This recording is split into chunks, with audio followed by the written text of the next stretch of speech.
जय भोलेनाथ, जय मां शेरावाली। चिरंजीवी भावपुत्र, तुम्हारा अभियान तो संपूर्ण हो गया पुत्र। आभार प्रकट करने के लिए तुम्हें यहां आने की कोई आवश्यकता नहीं थी। हे शिव शंभो, यदि मुझे केवल आपका आभार ही प्रकट करना होता तो मैं वहीं धरती से आपकी वंदना कर लेता। मुझे कुछ और भी स्मरण था। मैं समझ गई तुम्हें क्या स्मरण था। वही आदि गुरु दक्षिणा जो तुम मेरे भोलेनाथ को देना चाहते थे, है ना? हाँ माता शेरोवाली, मेरा संकेत उसी ओर था। हे शिव शंभो, मुझे आज्ञा दीजिए कि मैं आपकी शेष गुरु दक्षिणा आपके चरणों में चढ़ाने के लिए क्या करूं? तो तुम वास्तव में अपनी आधी गुरु दक्षिणा देना चाहते हो? गुरुदेव, मैं शेष गुरु दक्षिणा दिए बिना तो संसार का त्याग ही नहीं कर सकता। कैसी विडंबना है पुत्र। तुमने जिस शब्द का प्रयोग किया उसी शब्द का संबंध मेरी आधी गुरु दक्षिणा से है। कौन सा शब्द? त्याग। त्याग? मैं समझा नहीं नीलकंठ। मेरी आधी गुरु दक्षिणा यह है पुत्र कि तुम्हें अपने इस योद्धा रूप का त्याग करना होगा और एक बार फिर आचार्य धर्म का पालन करना होगा। शिक्षक का पुत्र यदि शिक्षक ही रहे तो यही उत्तम है। वंश में कर्म की परंपरा चलती रहे, यही उचित है। हे भोलेनाथ, मैं आपकी आज्ञा के समक्ष शीश नवाता हूं। मैं आपको वचन देता हूं गुरुदेव कि अब से यह परशु मेरे लिए केवल एक कथा मात्र बनकर रह जाएगा। मैं फिर से आचार्य धर्म को धारण करूंगा, गुरुकुल परंपरा पुनः आरंभ करूंगा और आपका दिया हुआ वो पिनाकिन धनुष अब केवल एक ऐतिहासिक शस्त्र के रूप में दिखाई देगा।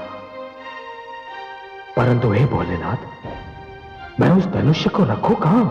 पुत्र, मेरे दो अन्य भक्त हैं। एक है लंकापति रावण, जिनसे तुम्हारी भेंट हो चुकी है, और दूसरे है राजा जनक, जिनसे तुम्हारा परिचय अभी तक नहीं हुआ। मैं तुम्हें यह अधिकार देता हूं कि इन दोनों में से तुम जिसे चाहो उसे यह धनुष दे सकते हो। जय भोलेनाथ, जय मां शेरावाली।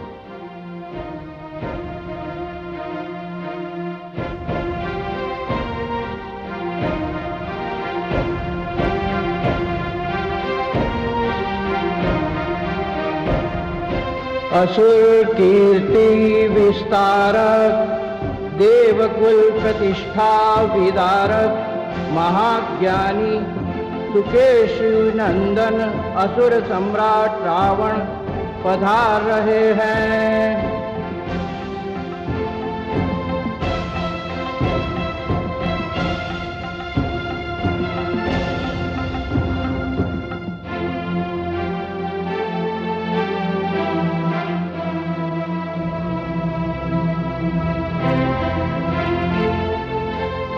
लंकापति, आपका ऐश्वर्य एवं वैभव सदा बना रहे। आपकी कीर्ति पताका ऐसी भांति लहराती रहे। आपके विचारार्थ उस उदंड ऋषि को बंदी बना लिया गया है। यदि आपकी आज्ञा हो तो उसे प्रस्तुत किया जाए। जब तक उसे सामने लाया जाता है उसके अपराध का वर्णन किया जाए। हे असुर कुलभूषण, लंका में किसी भी आयोजित यज्ञ में आपके नाम की आहुति डाले बिना यज्ञ पूर्ण नहीं हो सकता। और उसने हमारे आदेश का पालन न करने का दुस्साहस किया है। कौन है ये? सैनिक,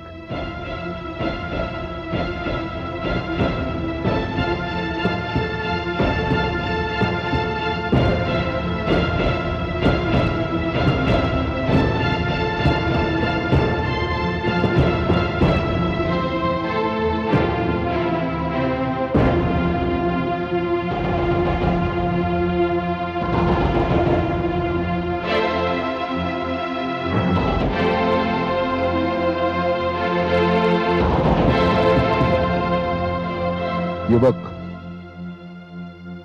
तुम्हें देवताओं के समक्ष हमारी श्रेष्ठता में कोई संदेह है? ऐसा कौन सा विषय है जिसमें मैंने देवताओं को पराजित नहीं किया? परंपरा तथा मेरी संस्कृति मुझे आपके नाम की आहुति यज्ञ में डालने से रोकती है। क्यों? मैं भी संस्कृति के जन्मदाता तथा पालक महान ऋषि पुलस्त्य का पौत्र हूं तथा महान ऋषि विशर्वा का पुत्र रावण हूं। लंकेश, वंश में जन्म लेने से कुछ नहीं होता, आचरण से होता है, और आपका आचरण ऋषियों का नहीं असुरों वाला है। युवक, तुम मर्यादा और साहस की सीमा लांघ रहे हो। मैं आपके राज्य में अपनी आयु की सीमा भी लांघ चुका हूं। मैं मृत्यु का वरण यहां आने से पहले कर चुका हूं। आप असुर लोग समाज में भय का वातावरण उत्पन्न करके राज करना चाहते हैं, किंतु मैं मानव हूं। मैं जानता हूं कि मुझे मेरी ये देह केवल कुछ वर्षों के लिए मिली है। मेरा दूसरा जन्म होगा। आप मुझे भयभीत ना करें। मैं यज्ञ करना भी नहीं छोड़ूंगा और आपके नाम की आहुति भी यज्ञ में नहीं डालूंगा। उद्दंड है ये युवक, उद्दंड। इस जैसे समस्त ऋषियों को हमारी राज सीमा के बाहर खदेड़ दिया जाए और इसे वधिक के पास ले जाओ और इसको कहो कि वो इसका वध कर दे। शंभो!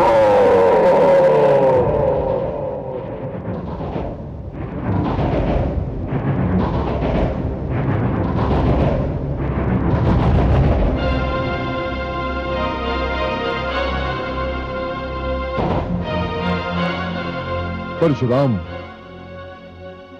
लंकापति रावण की राजसभा में तुम्हारा स्वागत है। लंकापति रावण, मैं बड़े उचित समय पर आया। मैं तो आपको विश्रवा का पुत्र समझकर यहां आया था, किंतु देख रहा हूं कि आपके ऊपर अपनी माता श्री की महत्वाकांक्षा और असुर संस्कृति विराजमान है। परशुराम, आपका इतना बड़ा उपकार है मुझ पर कि यदि आप मुझसे मेरा सिर भी मांगेंगे तो मैं ना नहीं कहूंगा। तो बस ये ऋषि युवक मुझे दे दीजिए, मैं उल्टे पैर लौट जाऊंगा। क्यों? ऐसा क्यों मित्र? हे लंकापति, मैं तो आपको अपने गुरु भगवान शिव शंभो का महान भक्त समझकर यहां आया था, उनका ये पिनाकिन धनुष आपको देने के लिए। तो दीजिए। दीजिए परशुराम, मुझसे बड़ा और योग्य पात्र इस संसार में कोई हो ही नहीं सकता। दीजिए परशुराम। नहीं लंकापति रावण, एक महान शिव भक्त होना और बात है और एक प्रजावत्सल राजा होना और बात। आप महान शिव भक्त अवश्य हैं, किंतु आप अपनी प्रजा की रक्षा नहीं करते। आप एक न्याय प्रिय राजा नहीं है लंकेश, और इसलिए अपने गुरु का यह महान शिव धनुष मैं आपको कदापि नहीं दे सकता। मेरा यह निर्णय अटल है। किंतु परशुराम। लंकेश, अपने गुरु की आज्ञा से मैंने आप पर एक उपकार किया था। हो सके तो उसी गुरु के नाम पर एक उपकार आप मुझ पर कीजिए। यह युवक मुझे दे दीजिए। आपने मुझ पर बहुत बड़ा उपकार किया था। एक कायर के कारागार से मुक्ति दिलाई थी। आप नहीं जानते परशुराम, मैं इसे कितना बड़ा उपकार मानता हूं। तो फिर लंकेश, मेरे कहने पर इस युवक को जीवन दान दे दीजिए। इतने बड़े उपकार के बदले में इतना तुच्छ उपहार? एक मानव, एक ऋषि के जीवन का उपहार।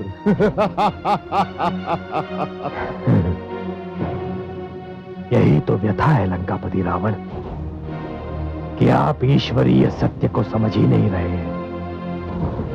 जीवन तुच्छ नहीं होता लंकेश, मानव जीवन इस धरती को ईश्वर का सर्वोत्तम उपहार है। तो ठीक है परशुराम,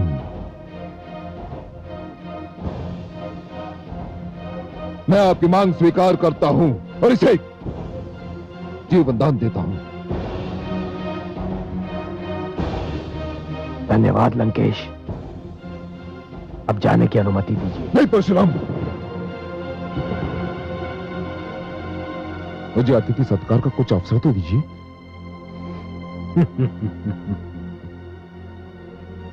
नहीं लंकेश, यह संभव नहीं है, क्योंकि आपकी और मेरी विचारधारा में धरती और आकाश का अंतर है। यहां और अधिक ठहरना आपके और मेरे मध्य मतभेदों को जन्म देने के समान है। मैं भलीभांति जानता हूं लंकेश कि मैं अपनी संस्कृति नहीं छोड़ सकता और ना ही आप अपनी असुर संस्कृति को त्याग सकते हैं। इसलिए अनुमति दे ही दीजिए। चलो युवक।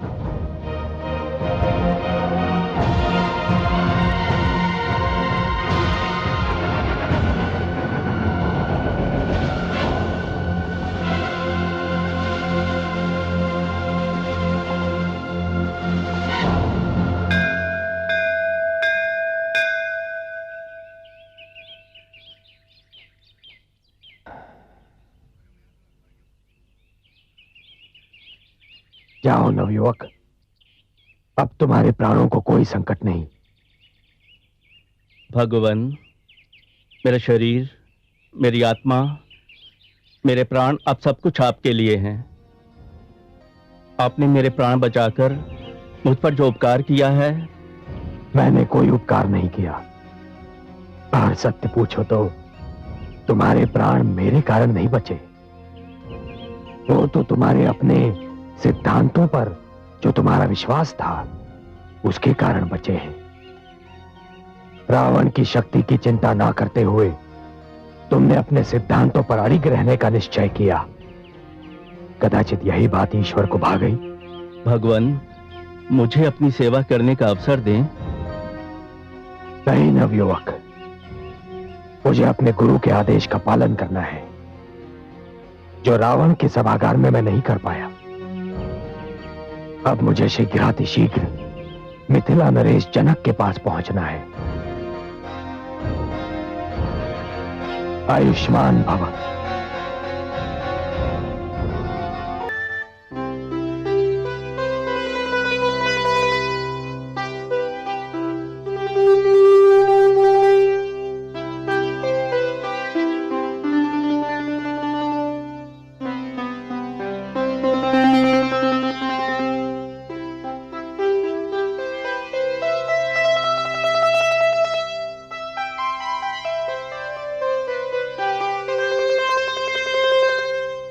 महाराज जनक की जय हो।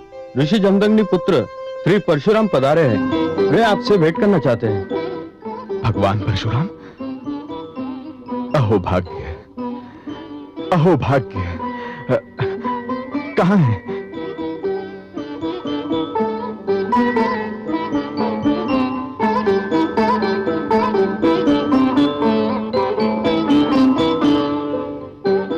भगवान, मैं इस सौभाग्य पर किन शब्दों में ईश्वर को धन्यवाद दूं कि आपने अपने चरण कमलों से मेरे राजभवन को पवित्र कर दिया।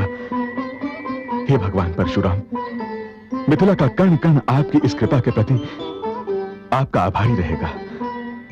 स्वागत है भगवान, आपका बहुत बहुत स्वागत है। राजन, आप वास्तव में धन्य हैं। मेरे स्वागत के लिए आप नंगे पांव चले आए। भगवान, जिस स्थान पर आप जैसा महान व्यक्ति उपस्थित हो, वह स्थान इतना पवित्र, इतना पावन है कि वहां तो नंगे पांव ही आना चाहिए। पधारिए भगवान, पधारिए।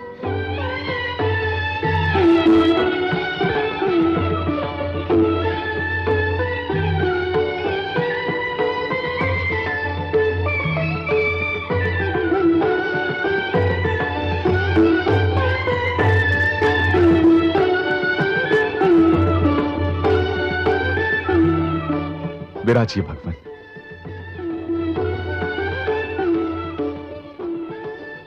भगवान, मेरी तो समझ में कुछ नहीं आ रहा कि मैं आपका स्वागत कैसे करूं और क्या करूं। राजन, आपके नेत्र, आपका मुख और आपकी भावनाएं जो कह रही हैं, उस सबके उपरांत स्वागत के शब्द और औपचारिकताएं अनावश्यक हैं। भगवान परशुराम, यदि आप मेरे लिए कोई आदेश लेकर आए हैं तो कृपया कहिए। यदि मेरे योग्य कोई सेवा हो तो बताइए। मैं आपके लिए कुछ कर सकूं तो स्वयं को धन्य मानूंगा।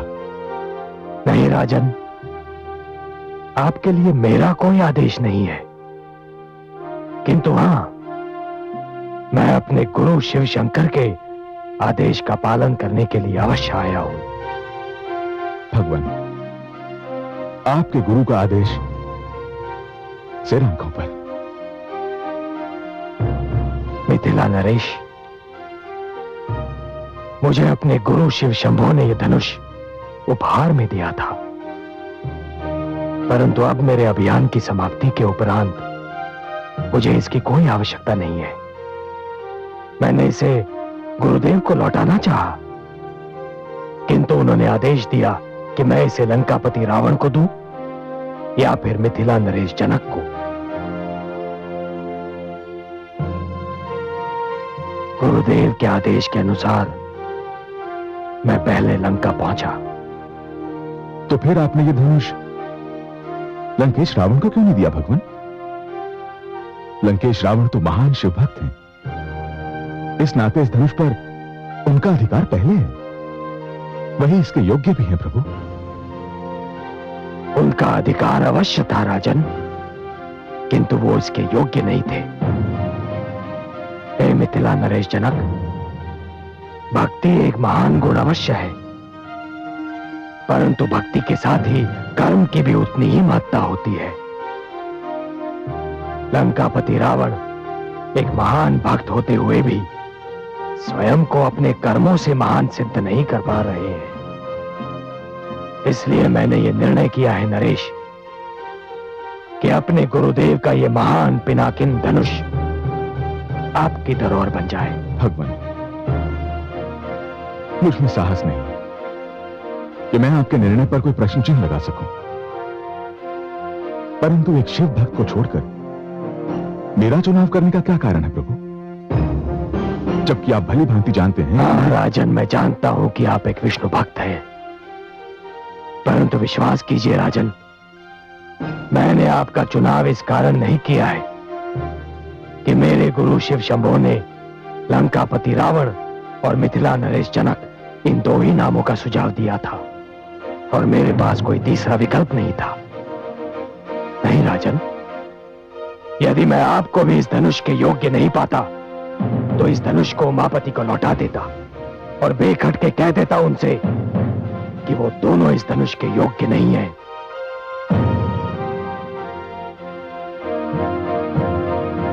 किंतु राजन, आपने ये सिद्ध कर दिया कि आप जनक हैं। जनक, जिसका अर्थ होता है पिता। राजन, मुझे ज्ञात था कि मिथिला की सीमा में प्रवेश करते ही मैं एक ऐसे राज्य में प्रवेश कर रहा हूं जिसका राजा एक विष्णु भक्त है। मुझे आशा भी थी कि इस राज्य में चप्पे चप्पे पर भगवान विष्णु के सुंदर और अनगिनत मंदिर बिखरे होंगे। मेरा विचार ठीक भी था राजन, किंतु राजन, यहां आकर एक सुखद आश्चर्य हुआ कि आपके राज्य में भगवान शिव के भी उतने ही सुंदर मंदिर बिखरे हुए हैं। भगवान, मेरे राज्य में शिव भक्त भी हैं और वैष्णव उनका आदर करते हैं। बस इसी बात ने तो मेरा मन मोह लिया है राजन, इसी बात ने। राजन, मत और धर्म एक निजी विषय है। सबको अपनी इच्छा के अनुसार मत और धर्म मानने का अधिकार है, किंतु महान वही होता है जो दूसरों के विचारों और धर्म का सम्मान करे।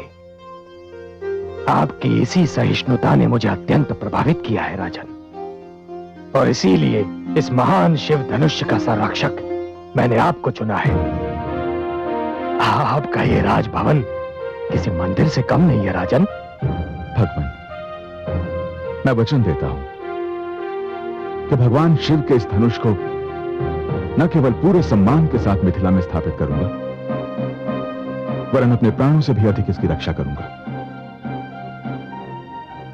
भगवान, आप एक लंबी यात्रा से आए हैं, तनिक विश्राम कर लीजिए।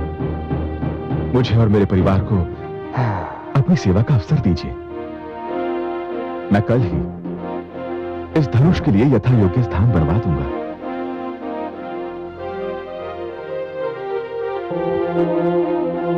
स्वस्ति नन्थामनुचरेम। भगवान, मैं राजकाज से अवकाश पाकर प्रतिदिन इस स्थान पर आता हूं और यही साधना करता हूं। इसके भीतर मैंने एक उच्च आसन बनवाया है, जहां मैं अपने आराध्य का आवाहन करता हूं। राजन, ये कक्ष अति सुंदर है। तो भगवान शिव के इस महान धनुष की स्थापना यहीं कर देते हैं। मैं अपने भवन के इस अंश को सार्वजनिक घोषित कर देता हूं। मेरी पूजा समाप्ति के उपरांत हर एक को यहां आने और भगवान शंकर के इस महान धनुष के दर्शन करने की संपूर्ण स्वतंत्रता होगी। आइए भगवान।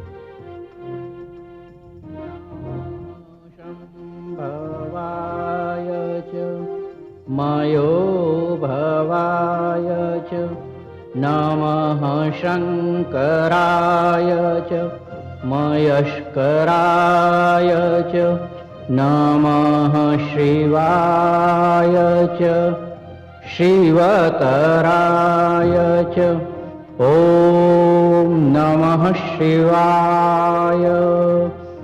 ॐ नमः शिवाय। ॐ नमः शिवाय। हे शिव शंभो, आज मैंने आपके आदेश का पालन कर दिया है। आपके इस महान और पूजनीय धनुष को उसके योग्य स्थान पर पहुंचा दिया है। हे पिनाकिन, कदाचित ये मेरी तुमसे अंतिम भेंट है। भोलेनाथ के साथ ही मैं तुम्हारा भी आभारी हूं और तुमसे विदा लेता हूं।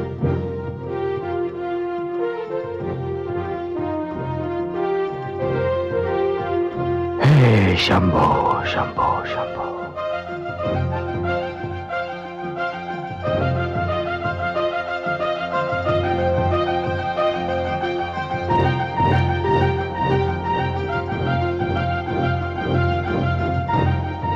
अब जाने की अनुमति दीजिए राजन। भला यह कैसे संभव है भगवान? मुझे कुछ दिन और अपनी सेवा से कृतार्थ होने का अवसर नहीं देंगे? नहीं राजन, यद्यपि मुझे मिथिला भली लगती है, बहुत सुंदर स्थान है। यहाँ की मिट्टी में एक ऐसी सुगंध है कि वो मन को अपनी ओर खींचती है। किंतु राजन, मैं यहां ठहर नहीं पाऊंगा। भगवान, कुछ दिन तो और ठहर जाते।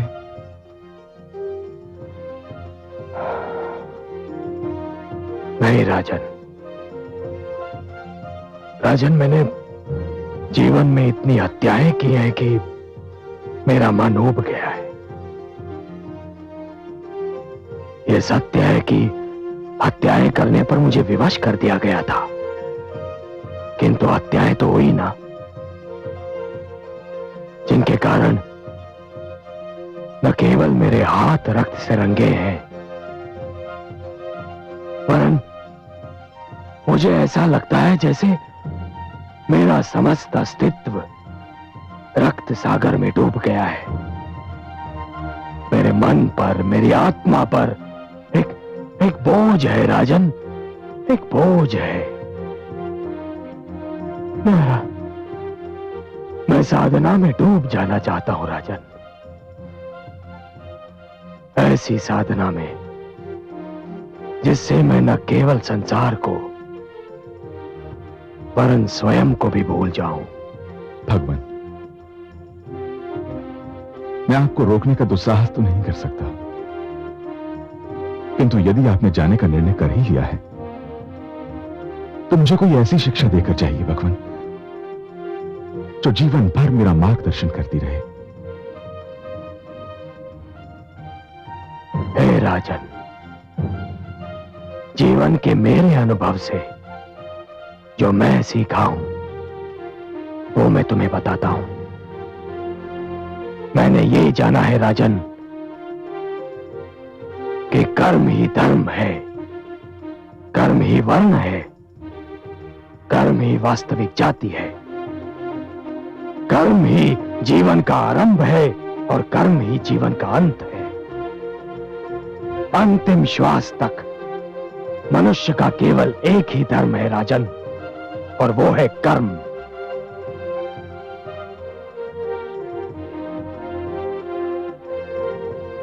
जो मनुष्य इस बात को स्मरण रखेगा राजन, उसी का जीवन सफल होगा।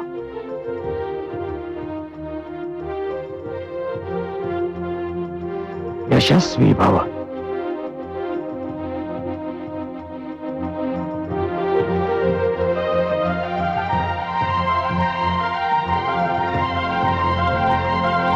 हे कमल नयन, आपकी कृपा से परशुराम का अभियान सफलतापूर्वक समाप्त हो गया। यह अभियान क्या था महादेवी? रक्त का एक सागर था जिसमें डूबकर जाना था, और परशुराम ने इस सागर को डूबकर ही पार किया है। किंतु हे कमल नयन, परशुराम ने शिव भक्त रावण को धनुष न देकर जनक को दिया। क्या ये पक्षपात नहीं हुआ? कदापि नहीं महादेवी। आपने सुना नहीं परशुराम ने मापदंड क्या बनाया था? परशुराम ने सर्वधर्म समभाव को मापदंड बनाया था। उसने देखा कि रावण एक शिव भक्त होते हुए भी उदार नहीं है, सहनशील नहीं है। वो दूसरों के मत और विचारों को सहन नहीं करता, जबकि जनक के राज्य में सभी को अपने अपने धर्म और मत के पालन करने की स्वतंत्रता है। वहां धर्म का भेदभाव नहीं है, और शिव धनुष जैसी पवित्र वस्तु के लिए वही स्थान उचित है महादेवी, जहां किसी प्रकार का भेदभाव न हो, जहां सारे धर्मों का और भक्तों का आदर किया जाता हो। आपने सर्वथा सत्य कहा कमल नयन। अपनी आस्था पर चलने का अर्थ दूसरों की आस्था को नकारना नहीं होता। रावण में तनिक भी सहनशीलता नहीं है। वो अपने आगे किसी और को कुछ समझता ही नहीं। विद्वान होकर भी अपने कर्मों से असुर है। सत्य है।